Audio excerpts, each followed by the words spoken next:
A bizarre and treacherous landscape where people settled despite the untold risks. These colours are psychedelic. These are danger signs. These are warning signs. It feels unnatural. An idyllic tropical island that felt the full force of nature. On the radio, they announced what was happening, and people couldn't quite believe it. This hadn't happened in nearly 300 years. No one was really taking it seriously. It took the whole island by surprise. A ghost fleet laying stranded in the desert sands.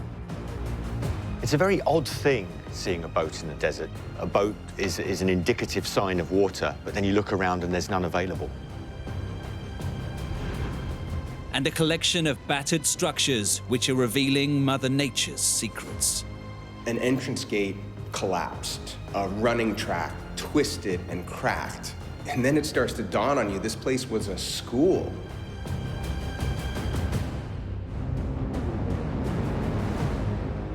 Crumbling remains and ruins of lost worlds.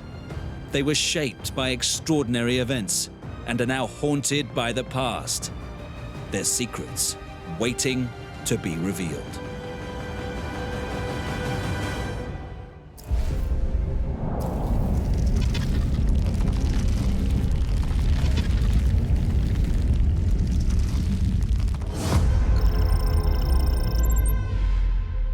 In Ethiopia's northern Afar region, a supernatural landscape is fraught with dangers.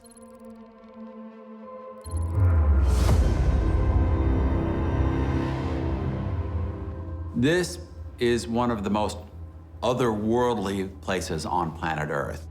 This strange landscape, completely devoid of any sign of plant or animal life, strange colors, pools of iridescent water, fumaroles, hot springs. There's really nothing else quite like it. It's an alien landscape where yellow, green, and red color these mystical geological formations. This place is really a furnace. There's no shade to be found for miles. There's no vegetation. And you've got the sun beating down on you. It really is a hotbed. You would never imagine finding people here, yet there are signs of life. Rising up out of this strange, blasted landscape, you see the ruins of some kind of community. You see some houses, broken down trucks, some pipes, bits of infrastructure, but everything kind of encrusted and growing right out of the material that makes up the ground itself. Today, the village looks desolate and abandoned, but at one particular time, there was a group of people determined enough to make this their home. It's nicknamed the Land of the Dead. Life can barely survive here, so why on earth would anyone build a village here?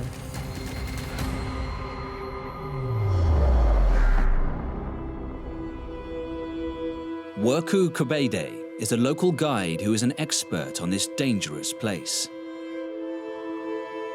So this is Afar. We have a really brutal geology here, so we come across a lot of skeletons. It's one of the lowest and hottest places in the world.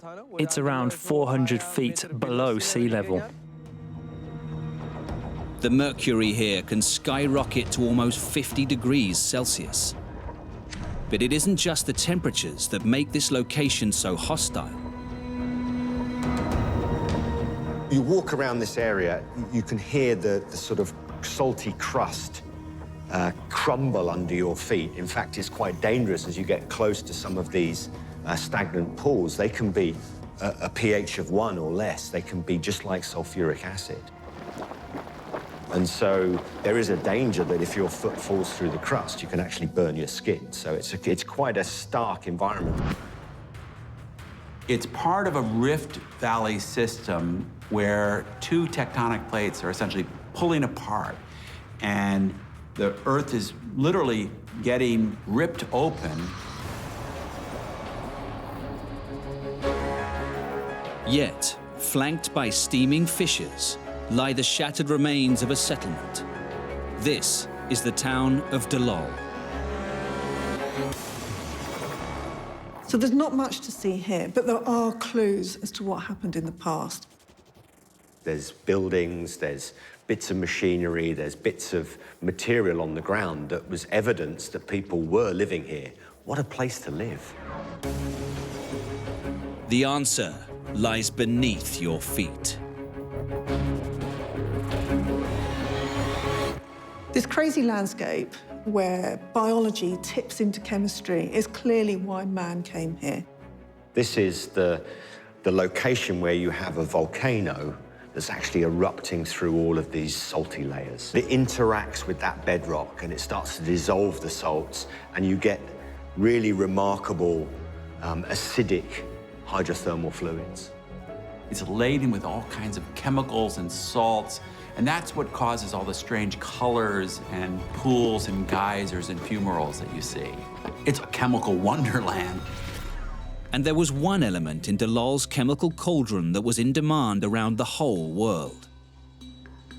There's one particular mineral deposit known as potash, which is a mishmash of various chemicals, but it has a lot of potassium in it. It's almost unique to have such concentrations of potash actually at the Earth's surface.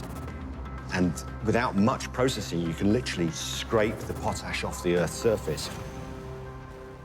Potash, this amazing thing that we use in fertilizers and other chemical reactions. And here it is on the surface of the Earth. In 1912, 2 Italian adventurers obtained the first potash mining concession, and the industrial excavation of this precious resource soon began. There was a big demand for the potash. Agriculture was increasing around the world. There was a big demand for fertilizer. So more workers began to flood into this community to be part of this operation.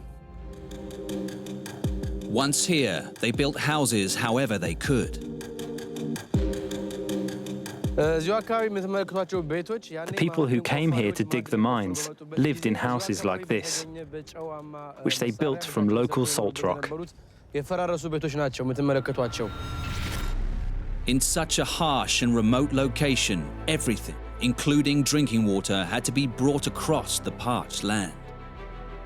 But the mining community in Dallol prospered. Here you can see a generator that was used for water and the wires they used for electricity. The blistering heat and unstable earth below didn't deter those seeking their fortunes. Soon, larger companies followed, and in 1945, a 45-mile-long railway line was built to transport the precious potash to the port of Mersa Fatma in modern-day Eritrea. The railway really opened up production, and it also opened up the town to other people. At its peak, 50,000 tons were being mined. This was a place of opportunity, a place where fortunes could be made. Potash flowed out of Dallol, but the working conditions were punishing. There's acidic waters floating around. You've got sort of noxious fumes and salty fluids getting into your hands. The miners were working in the hottest place on Earth. This had to have been a perilous environment at best. Still, the potential of what could be found here, what could be extracted, outweighed the risks. They developed a thriving little operation, but it wasn't going to last. The unrelenting heat and the risk of volcanic disaster threatened to shatter Dallol. But in the end, its decline was driven by changing economics following the First World War. It became easier to get potash from different sources in Germany and the USA. The minute the global market for potash changes slightly, all of a sudden you're tipped from profit to non-profit. And when there's no profit, people leave very, very quickly. Since then, various international operators have tried to exploit the rich resources that lie under the baking Ethiopian sun. But Mother Nature was always against them. It is no surprise that the word Dallol itself means disintegration. Anything that's metal is rusting. You've only got to go and see what's happened to a Land Rover or another truck that's only been there for a few tens of years, and it is literally in pieces. The place is a horrible place to live. Mother Nature didn't set up this environment to be friendly to humans, and I think it took a few decades, but humans eventually got the hint.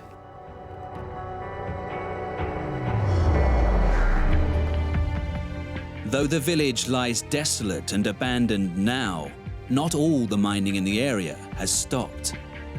There's no longer any industrial mining of these resources, but people from the local Afar tribe will often come in, often at night, with camel caravans and carve out large slabs of salt, load them on their camels, and take them out to market.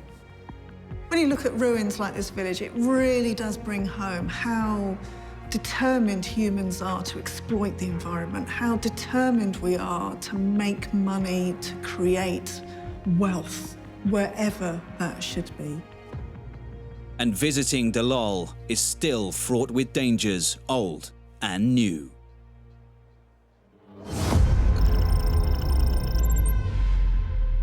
Just 60 miles from Venice, in the mountains of northern Italy, is a mystifying sight.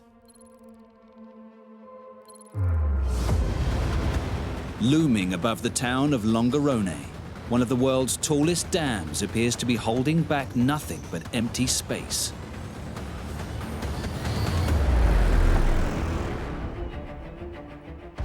In the aftermath of World War II, Italy turned to hydroelectricity to power its shattered industries.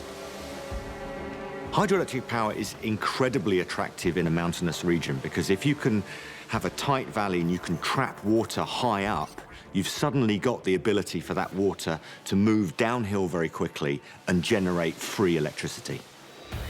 Engineers constructed the Vaiont Dam. It was the centerpiece of an ambitious hydroelectric network that would bring energy to the cities of northern Italy. And in 1960, the 3-mile-long reservoir behind it was filled with water. Throughout the construction of the Vaiont Dam, there were repeated warnings, both from locals and expert geologists, that the mountain behind the dam was extremely unstable. When you're filling the dam up with water, there's a lot of weight, a lot of pressure that's being exerted on the sides of the valley. On the 9th of October 1963, they were proved right. Over 9 billion cubic feet of rock broke away from the mountainside and hurtled into the reservoir below. It wasn't just the mass of earth that slid away into the reservoir. It was the ferocious speed at which it came.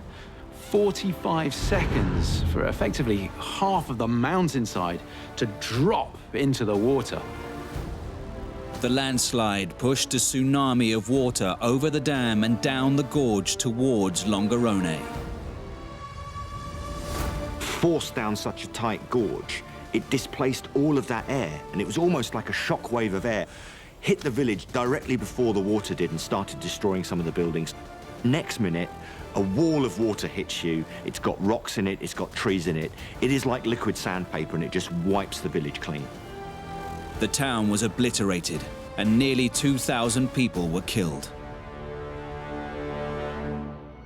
The tragic irony of this story is that whilst the villages below the dam were completely destroyed by the onrush of water, the dam itself remained completely intact. However, with the reservoir packed full of debris, this mighty construction was abandoned.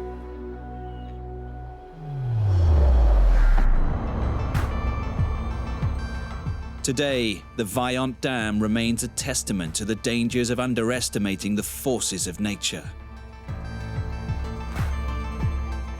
From an engineering perspective, the Vaiont Dam should have become one of the most impressive dams in history. Instead, it's become one of the most infamous.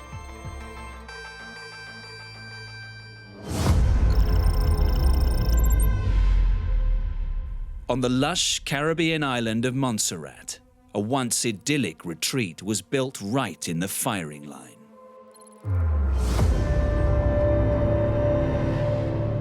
The hills level out into coves, and the beaches give way to forests. There's a quiet, rugged beauty to this place. Large houses nestle in the hillside, and the views must be amazing for the people who live there. It feels like an exclusive private island resort. This island is so lush and green. You can see thick forest and mountain ranges reaching right up to the clouds. You can clearly see why it's been called the Emerald Isle. The devastation wrought on this site was not confined to a single area, but a vast tract of the island. There's a variety of different types of buildings, and in them you can see things like government documents are lying around. One is round with many rooms and beds inside. Another is full of office equipment. Another, you realize, is part of a shopping center. There's bits of infrastructure lying absolutely everywhere. Amongst all the decay, you can see these buildings once had opulence. Whoever lived here used to live the high life. It feels as though everyone left in a rush. There's crockery on the tables, videotapes were left on the floor, important documents are left on desks. What caused everyone to leave in such an incredible hurry? More and more buildings reveal themselves, all equally annihilated. This isn't just a few houses on a hillside that have been destroyed. This is a whole town. Taking a closer look reveals a clue as to what happened here. When you look all around, there's a grey material on the ground. It seems to have silted up all of the buildings and covered the whole area in a grey, sandy material.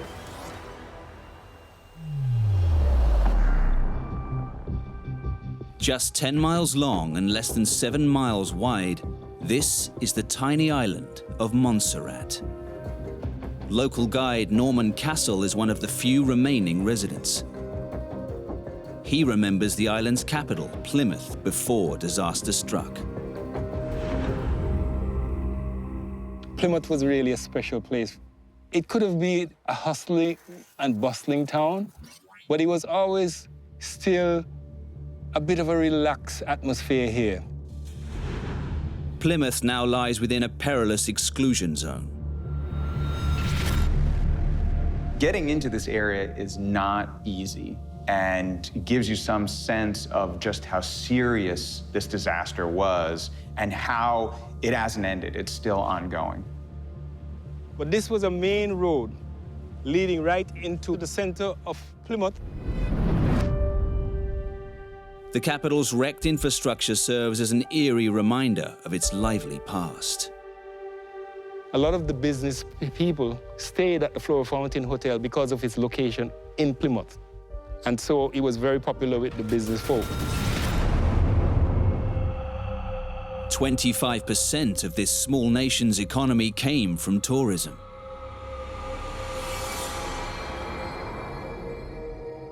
This was just a wonderful place. The rich and famous gathered here, people from different parts of the world, for conferences, parties, weddings. And now, they're all gone. The grey ash that coats Plymouth provides the answer to what happened here. This is the Soufriere volcano. It looms over the former capital and the whole of southern Montserrat. It has been dormant for more than 300 years. The islanders had almost forgotten about it. It had never occurred to them that it would stir at all, let alone emit steam and ash. On the radio, they announced what was happening, and people couldn't quite believe it. This hadn't happened in nearly 300 years. No one was really taking it seriously. It took the whole island by surprise. Well, it started out with us hearing this sound like jet engines. People, for me, I was wondering if, was there something going on with the US government? Because there were times when we would see low-flying fighter jets, F-18s, F-16s, skirting around these areas. And we were saying, well, it must be those Navy or Air Force planes that are flying low. But then it was so constant. So people were saying, I wonder what's happening, and then it sounded as if it was coming from the hills. In June 1995, the Soufriere Hills volcano burst into life. But we never knew that it was the initial cracking of the rocks and the steam venting which created that sound, until there were a few bits of black ash dusting areas. And it is after that that it was found out that it was actually the start of volcanic activity. Compared to other volcanic events, the 95 eruption was relatively tame. The Earth's fiery magma had not yet reached the surface. These are eruptions which occur when magma meets groundwater and flashes that to steam, and it can break open the rocks and make sort of big thunderclap noises. It also spewed out so much ash that Plymouth was plunged into darkness. My goodness, at times it was like turning day into night. You can put your hand in front of your face and you couldn't see your hand. It was that dark. As the first layer of ash coated everything in its path, scientists flew in from all over the world to figure out what the volcano would do next. Seismologist Roderick Stewart was one of them. When I first came here, I was basically full of questions, trying to find out what was going on and things. And this is a type of volcano that can change very quickly from looking very calm to being very dangerous. A month after that first eruption, the activity increased, and scientists felt that they could no longer guarantee the safety of the people in that part of the island. Plymouth lay in direct line of fire, so residents were evacuated to the north of Montserrat, out of the volcano's deadly range. Many of these structures are the remnants of their abandoned homes. Your home was your pride and joy in Montserrat. You can see all these buildings on the slopes, all beyond. All these are abandoned buildings. Billions of dollars of people's sweat and tears. But many could not be persuaded to leave their homes behind. Every day, the residents had to make a difficult decision. Stay and watch your business collapse, or leave and save your life. The islanders managed to live with the volcano, and despite the exclusion zone, returned to as much of a normal life as possible. Everyone understood the risks and chose to live with them. While Plymouth had been covered in a layer of ash, the volcano hadn't yet released any lava. But the scientists feared the worst was yet to come. The lava that comes out of this volcano is so viscous that it cannot form a lava flow. So it just comes out and it stays at the top of the volcano, and it builds what we call a lava dome. The lava dome blocked the mouth of the volcano, effectively a plug sitting on top of an unstoppable force. The question was, how long would it stay in place? Many residents had already been evacuated, but some chose to play a deadly game of chance. Some people started to defy orders and go back to the strict exclusion zone. With the volcano's cone blocked by solidified lava, pressurized magma had been building up deep within its core.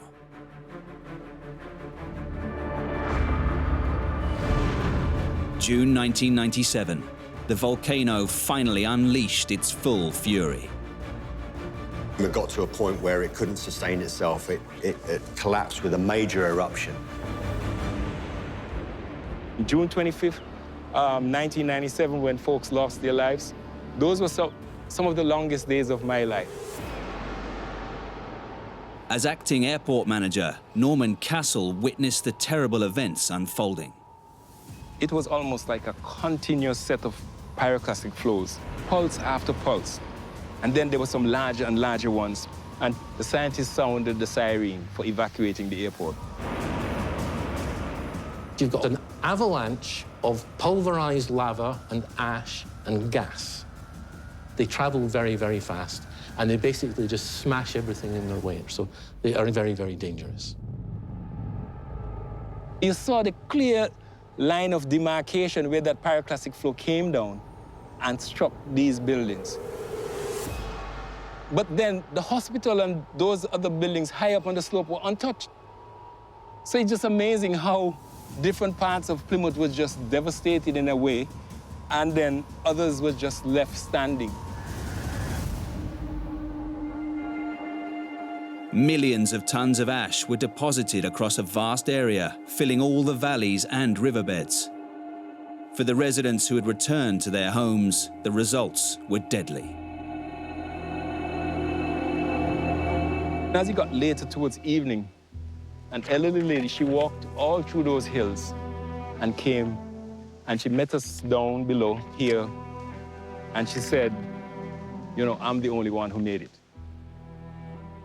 There were some of the staff who had gone over there and never saw them again. Sorry. Over the next 4 months, the volcano exploded 75 times, burying Plymouth in layer upon layer of superheated ash. At one point, there was a pyroclastic flow which came and hit the Parliament building at the back and started a fire which lit most of these buildings. If you look below here, you can see some of the charred remains.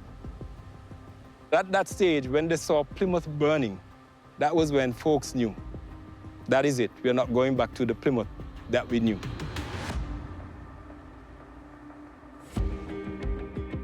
The pyroclastic flows finally stopped, but that wasn't the end of the tragedy. Montserrat's wet tropical climate would soon deliver another blow. Many of the structures aren't buried in lava rock or ash, but mud, set hard as concrete. So what happened?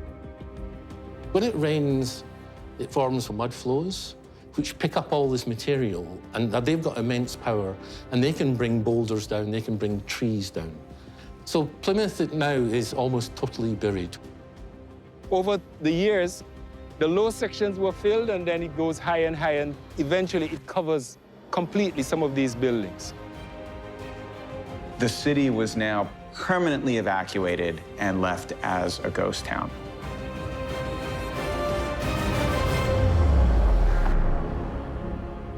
The Soufriere Hills volcano slumbers, for now.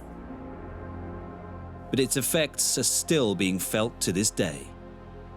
So where you had, within Plymouth and its environs, thousands of households having to leave this area and migrate, that's what really broke the camel's back. Because people decided at that stage they had to migrate overseas. And so the population went from over 10,000 at one point down to 2,500. And now it's about 4,900 plus.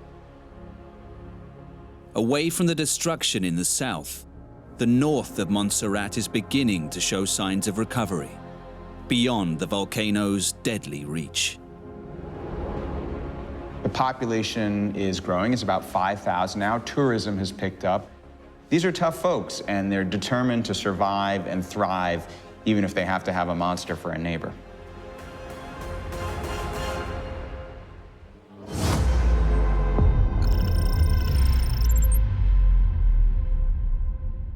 In Uzbekistan, a barren desert landscape is not quite what it seems. Over 40 miles from the nearest shoreline, this stranded ghost fleet feels a long way from home. It's a very odd thing, seeing a boat in the desert. A boat is an indicative sign of water, but then you look around and there's none available. But a clue on the town's sign suggests those vessels do in fact belong here. So, What extraordinary event created this bizarre scene?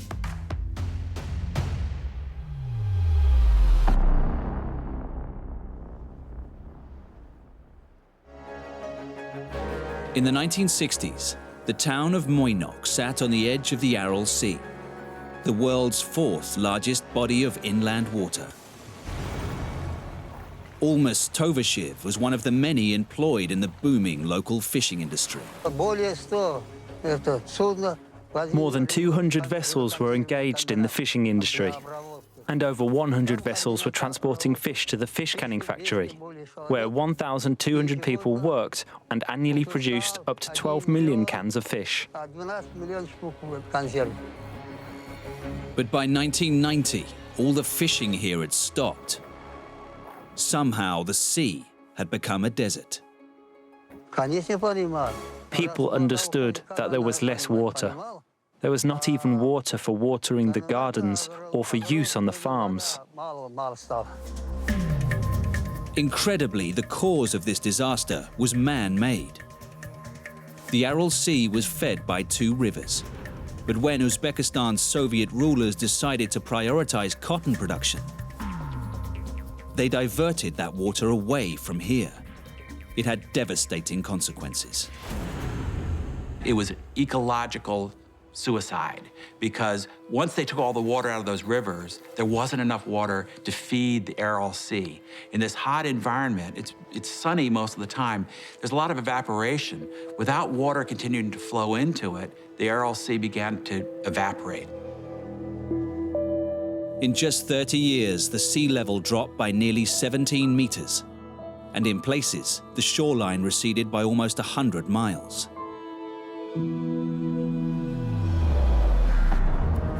Today, a third of the seabed is exposed, uncovering a layer of dust, salt, and the toxic residues of pesticides. This poisonous mixture is just waiting to be swept up by the next strong breeze.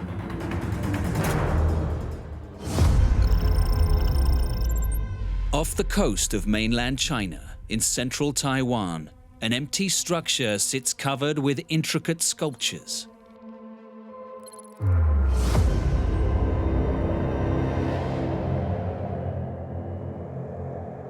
You come across these highly decorative doors, these ornate statues, and these dragons. Looking over to this temple, this wonderful holy building, it looks incredible, doesn't it? But as you look further down, you realize it's collapsed. It's all over the place. It's been completely destroyed. There's rubble strewn everywhere. This is Wuchang Temple in the town of Jiji. Its almost intact roof draped over the rubble below. And when you look inside, you see smashed concrete and leaning pillars, almost like it's been pulverized from the inside. Yet for some reason, this ruin has been preserved. It has become a memorial. Pilgrims visit and legends swirl around the temple. What forces were at play here? Were they purely natural, or did something more sinister take its toll?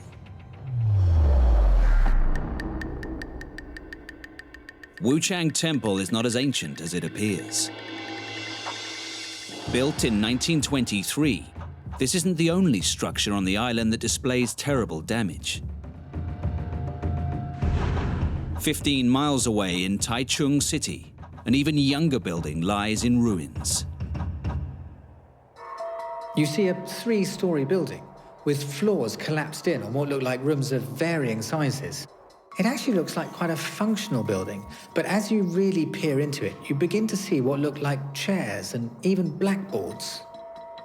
An entrance gate collapsed, a running track twisted and cracked, and then it starts to dawn on you, this place was a school.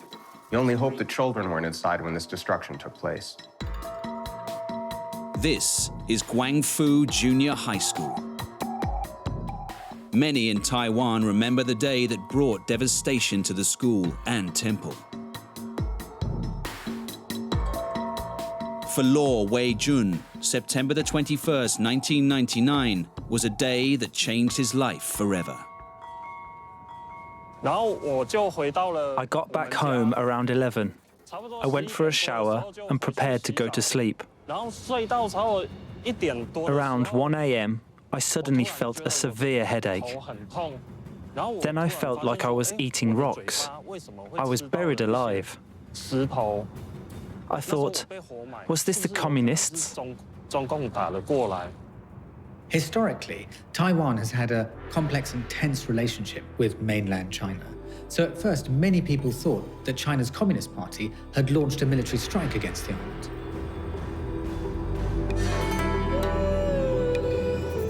What force decimated these buildings? Were the communists of mainland China really to blame? As Luo Wei-jun clawed his way out of the rubble, a different picture began to emerge. I climbed out of the ruins and saw everyone was crying. Then, because there were aftershocks, all of the houses kept shaking. Taiwan had not been hit by a communist military strike, but a major earthquake. Roads buckled, bridges collapsed, and landslides diverted rivers, causing the formation of completely new lakes. The earthquake triggered a process known as liquefaction. Soil became almost fluid, leading to mud flows, landslides, and avalanches. In and amongst these rolling hills that almost look like they've been crumpled up like a carpet, you can see these buildings that seem like they've been sucked down into the earth. As many as 2,500 people were killed, and 300,000 people were made homeless. In Taiwan, this was the second deadliest earthquake in recorded history. It exposed nationwide shortcomings in the building and construction industry.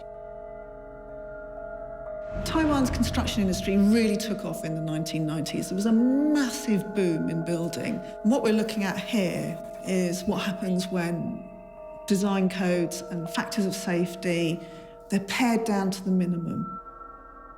Lessons had to be learned.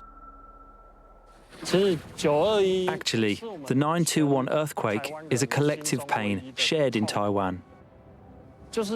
Even if we try to forget it, it's a lesson in history.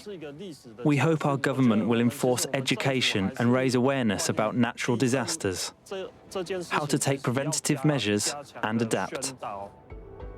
Incredibly, Taiwan has between 20 and 30,000 earthquakes annually.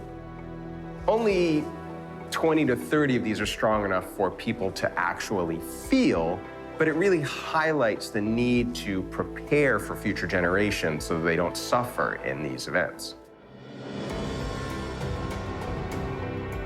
And the 9/21 earthquake, as it became known, offered a great opportunity to do exactly that. In 1996, a vast network of detectors had been installed across the country. They collected huge amounts of data.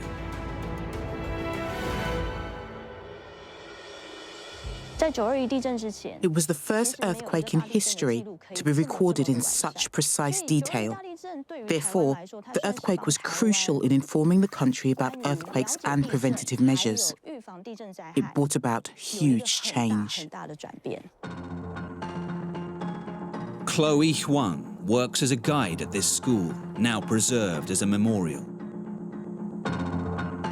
The classroom was built right on the fault line, and this road was built along the fault line.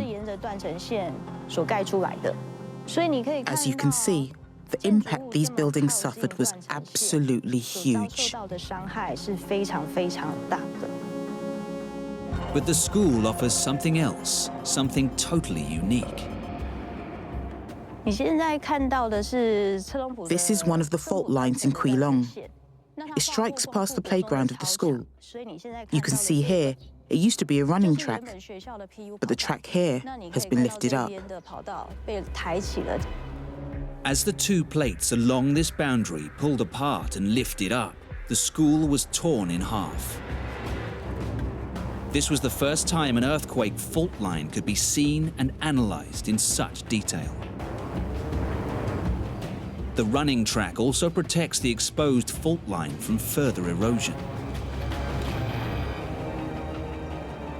This was a huge moment in the research of seismology and the development of earthquake-proof engineering and construction.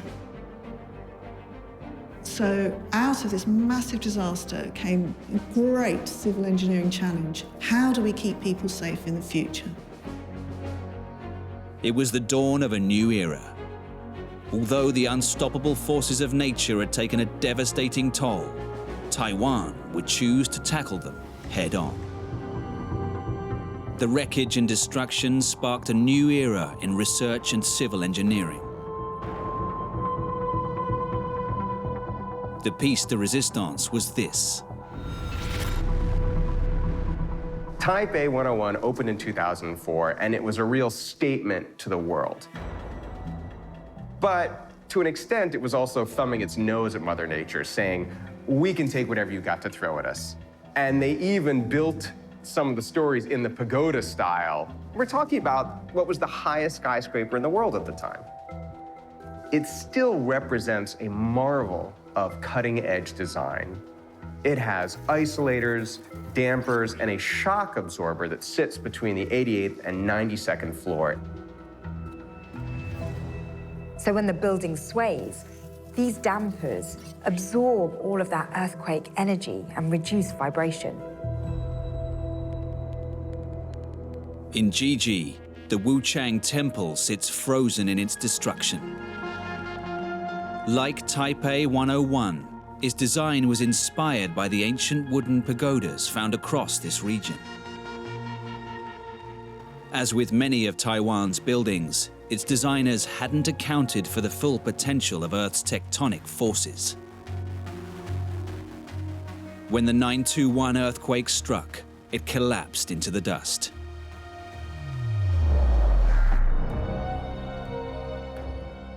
Today, many still bear the scars of that infamous day. I haven't slept well for 20 years. The aftershocks remain. They remain in our hearts. And like all Taiwanese people, he's ready for the next warning.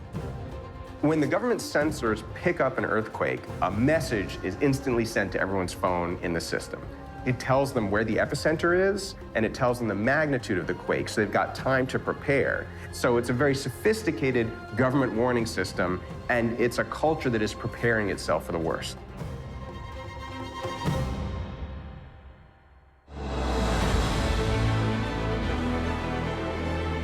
Now they are abandoned, crumbling ruins. Many remind us of dark times, but some were once beacons of hope and progress, lasting testimonies to human imagination, enterprise, and spirit.